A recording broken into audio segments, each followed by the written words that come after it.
خان کا ڈوگرا میں کسائی مافیا کی قانون شکنی، بیمار اور لاغر جانوروں کا گوشت مہنگے داموں فروخت، انتظامیہ خاموش۔ تفصیلات جانتے ہمارے نمائندے شفیق جٹ سے۔ جی شفیق، ہمیں تفصیلات سے آگاہ کیجیے گا۔ جی بالکل، خان کا ڈوگرا اور فاروق آباد میں بیمار لاگر جانوروں کا گوشت مہنگے داموں فروخت ہونے لگا۔ مٹن 2200 روپے، بیف 1400 روپے کلو تک فروخت۔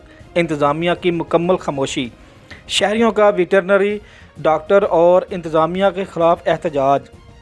تفصیلات کے مطابق خان کا ڈوگرا اور فاروق آباد میں کسائی مافیا نے قانون اور ضابطے کی کھلی خلاف ورزی کرتے ہوئے بیمار لاگر اور عمر رسیدہ جانوروں کا گوشت مکمل مہنگے داموں دھرلے سے فروخت کرنا شروع کر دیا۔ شہر بھر میں مختلف مقامات پر بیمار لاگر جانوروں کا گوشت فروخت ہو رہا ہے، جبکہ متعلقہ ادارے غفلت کی نیند سو رہے ہیں۔ ذرائع کے مطابق محکمہ life stock, Punjab food authority اور لوکل گورنمنٹ کے ذمہ داران افسران مکمل خاموشی اختیار کیا ہوا ہے۔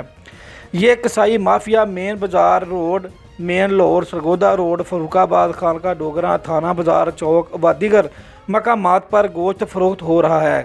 کسائی مافیا نے سرکاری نرخ نامے کو کھلم کھلا خلاف ورزی کرتے ہوئے گوشت مٹن 2200 روپے کلو، بیف 1400 روپے کلو تک فروخت کیا جا رہا ہے، جبکہ سرکاری لسٹ کو مکمل طور پر نظر انداز کر دیا گیا ہے۔ بہت شکریہ شفیق، ہمیں تفصیلات سے آگاہ کرنے کے لیے۔ مزید خبروں اور تفصیلات کے لیے دیکھتے رہیے فیض نیوز نیٹ ورک۔ فیض نیوز، فیض سب کے لیے۔